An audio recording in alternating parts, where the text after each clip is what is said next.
Hello fellow hobbyists, this is Kieran from Keys Minis. Today we're going to be working on some Goblins from the 4th edition box set. I'm obviously just cleaning them off at the minute.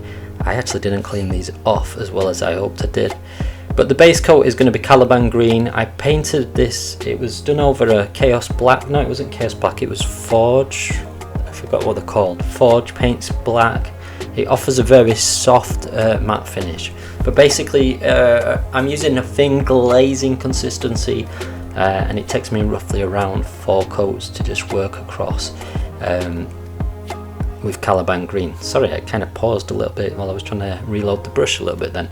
I probably work these a little bit more wetter than what I usually, not wiping the excess off the brush, so they took a little longer to dry and they were a bit more wash consistency. But usually it takes around 4 good coats to cover the black. Luckily I was working on around 4 or 5, so I could work really quickly across different models. Again, this is like over a 2nd layer, 3rd layer now, just showing you. These probably weren't painted to the highest standard I can paint, but I really had a lot of fun working on these classic Goblin models. It's great fun just to kind of revisit some of your childhood memories as a hobby painter and touch on some of those things again. It's a great nostalgic hit. Now using Rhinoxide, I'm just painting in kind of the shadows of the eyes and where the mouth is for the teeth, around the teeth. You can't really see teeth on these models, so there's not because kind of the smile they are where they are. And then I worked across any leather pouches, the belt. Sorry, my camera went. I'm trying a lot of new camera handles in this video, but yeah, it's just working across the belt and there's like a pouch there. I'll come back into focus now. And yeah, just working those leather areas just to give them, and kind of the wraps on the feet, they're like kind of leather straps, just to give them a coverage with Rhinoxide.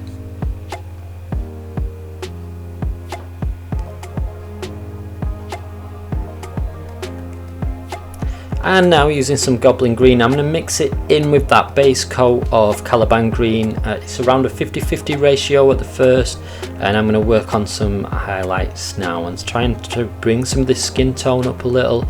Very loose with this, as you see I went in a little too wet with the brush.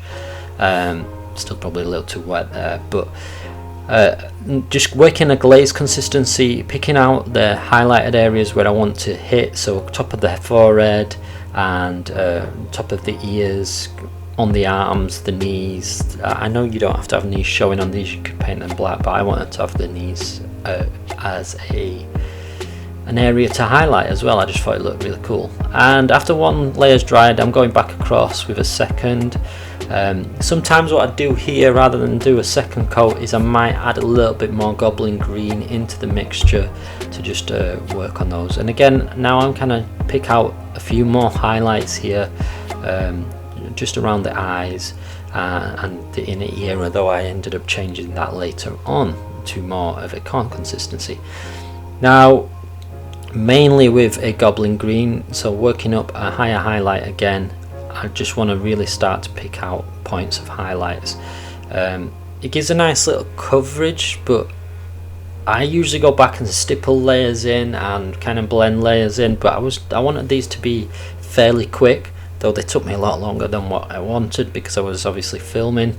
I'm not a speed painter by any length of the by any margin really, so but these were, I'd say they probably together they would have probably took me about 3 painting sessions, but I was painting other models at the same time. Mephiston red now, I'm going to use this for the eyes initially, and also to paint some of the cloth areas as well. So using a fine point of the brush, I'm just going to drop in with some Mephiston red and try and hit the high. It's a little tricky to get right, but if you do it well, you can get a nice little coverage of it. And it's just mainly picking the eyeball out, and that's kind of why I use that Rhinoxide to create a shadow already in that eye point, so I didn't have to go in. Sometimes I use corn red here as a shadow point as well, which offers a nice consistency and just gives you a nice coverage. Now using Uriel yellow, just to pick out the eye. Usually I go in with like Evil Sun Scarlet or and the Wild Rider Red as well, just to really highlight that eye up, but because of the kind of how small these guys are and how derpy their faces are, I didn't really think I needed to go too much with these, and just for speed of paint as well. So with Uriel Yellow, just to pick out a small dot highlight of the eye. I love to have my orcs with yellow and a red kind of shade and yellow eye. Now going back with some Goblin Green, just Goblin Green on its own, now I'm really just starting to focus on some of these highlight points. Again, these usually I blend all these colours in, but because of the size of the models and kind of, I just wanted to get them looking really good on the table. They didn't have to be perfect, high-end, you know, competition level, though I'm not that kind of level of painter. They didn't have to be that high-end, above tabletop standards. I always go a little above and beyond, because I really love that feel you get when you get a well painted model in the end. So again, going back with Mephiston Red, just to work over the cloth now. I also, with this Mephiston Red, again, it took around 4 layers, because I mainly work a lot of glaze consistencies. I just find I get a lot of smoother finishes overall if I do that. It's entirely up to you if you just prefer to do thin coats, which will be a hell of a lot quicker, just 1 or 2 thin coats, and you can get a very good coverage as well. But it's just the way I like to paint. I like to use a lot of glazing. I get a lot smoother finishes in the end. On here, obviously, I wanted to highlight these kind of tassels on the models. So under the spear, so I went and did that as well, just around that area, and the shields. Now with some of the shields I went with yellow or black, and that's what I love about these kind of 4th edition goblins. They had so many varied shields, and even though the models were kind of very similar, you could give a lot of identity to them. Same here, I just went with Uriel Yellow on some of them for a cloth coverage as well. Now this probably took around 5 good coverages, glaze consistency over the black. I probably should have mixed it in with the shade colour later on from the start, because it would have just been so much quicker for me, but you know, I always learn as I go with my models as well anyway. So yeah, just a nice shade consistency here, and now I'm going back to the flesh, using Uruk flesh to kind of raise it. And just pick out some really bright highlights. I don't think I went too much further with this. Usually I go Uruk flesh, and then I may add some like I'm trying to think, sometimes I add like a yellowy colour into it sometimes as well, or a bone colour to get some really bright highlights when I'm putting in like some orcs in this kind of skin tone. I kind of like muted skin tones and not always the bright ones, but with orcs and goblins in general, I try and do as many different things. Now I've gone back here, and what I'm doing is with a mixture of Run Oxide and Mephiston Red at 50-50, I'm just working in some shadow areas. I've done a previous cloth tutorial, and I'll film that. That's on the channel. You can go back and check that. I might refilm it, because I've kind of improved some of the ways I do things. But it's already on the channel where you can kind of see that, but this just gives it shadow. And again, I might have done, to save myself a bit of time, I could have done that using is it Blame? I completely lost where I am. Using Bane Lord Brown. Sorry if I've got the name wrong of that. Again, just nice work over the spear. That's all I was doing. It's about 4 or 5 coats. Using Corn Red now. Very thin glaze consistency. I'm going to highlight around the nose and the ears, the lips as well, just to give them, I don't know, I like those fleshy tones on the lips and around the nose. It just gives them a little bit of a pop against the green. It offers a nice contrast. You can also paint around the knuckles and the elbows as well. I do like to do this. Mainly I do 1 coat of this, but if you really want to emphasize it a little bit more, work on a smaller area and add a 2nd coat if you want. I didn't really show this process because I messed it up, but just using, I think it's iron and silver or lead belcher, just working on the spear tip. Now Carrick stone, all I use with Carrick stone here is just these like little tassels I've got across the boots. I just worked 1 or 2 layers, thin coat, not really glaze on these because they're kind of awkward to get a glaze on it. Going back to the corn red, I also add in some Kislev flesh now, and I'm just starting to highlight up around the teeth. You can see it around the lips and on the nose, and it just really brings a nicer highlight. Probably if you want, you can go back and do another layer and with a bit more Kislev flesh, and that really pops it a little bit more. You can see I tried to paint in some teeth. All I used there was some Ushanti bone and just dotted them in, but it wasn't perfect. It was just to add a little bit more character to the model. So on the red, I went with Evil Sun Scarlet now to highlight the cloth. This is again going back to that process. I just try and pick out top highlights and anything where the folds is kind of pointing up. I'm using rather than edge highlighting because they're so small. I had to use a lot of point highlighting with these. So the brush I'm using is actually an Ammo Marta Kalinsky, and I find it is an absolute brilliant brush to utilize.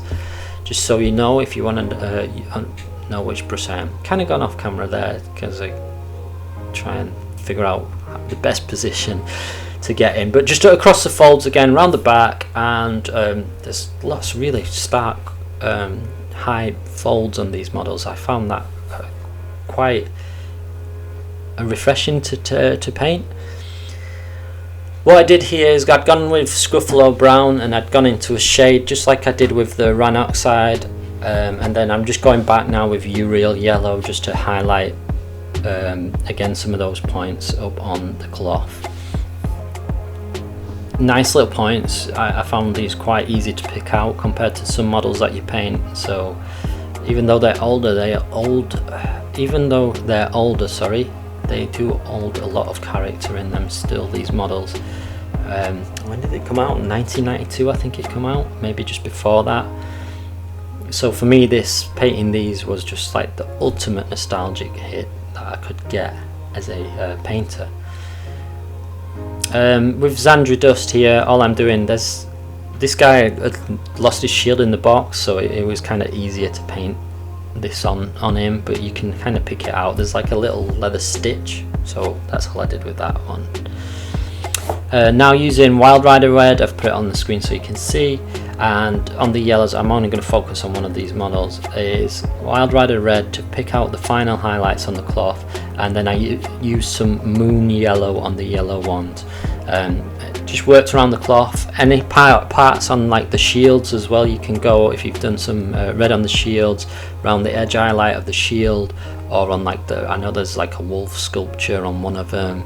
There's various different sculptures what you can paint with those red things. I just found it really good to tie in some of those colours to the units, so I used some blacks because there's like the black leather, I'm not sure what it's called, over the shoulders.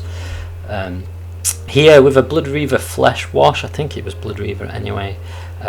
It could have possibly been Banelock, not Banelock, no it wasn't, because that's what I used on the spear.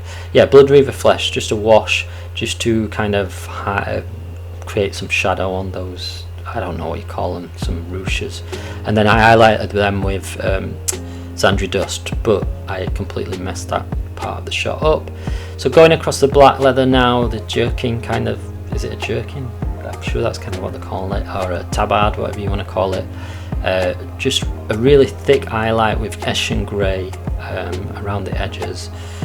I could have done it actually on the shield, but I don't think I picked as many out on that black shield because I kind of like the contrast it had to the yellow and the red, and it made it look really nice.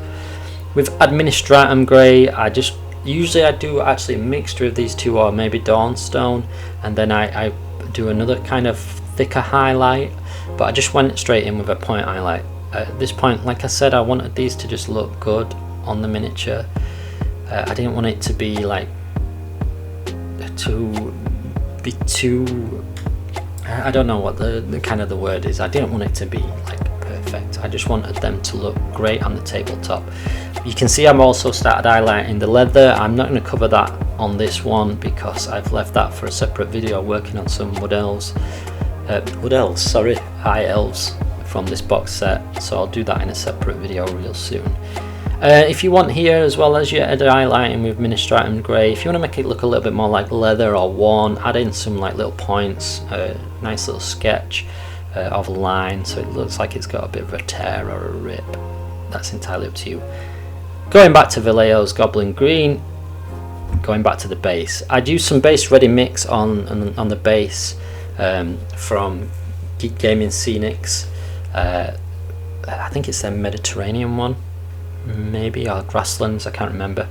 But just using classic Goblin Green for these bases because hey, it's nostalgic. Now using some AK Dark Rust, I just went around the blade. I'd gone over with a wash of Moon Oil over the blade before, and then I just went in and just picked some rough areas out, and using both medium rust and light rust, now I'm going to work inside that little brown area, really smaller areas, just to kind of create some extra contrast into the rust and just make those pop a little bit. And that's it. Nothing too major with these. Like I said, I usually blend in some of the highlights, but I think these look really good for a tabletop finish, and it's just such a good nostalgic fun to go and paint these. I've got quite a lot of content coming over the next few weeks. I'm trying to get ahead of myself, so when I release, I can release more. But if you enjoyed this video, please leave a like, comment, share, subscribe, and leave a thumbs up, and I'll see you soon.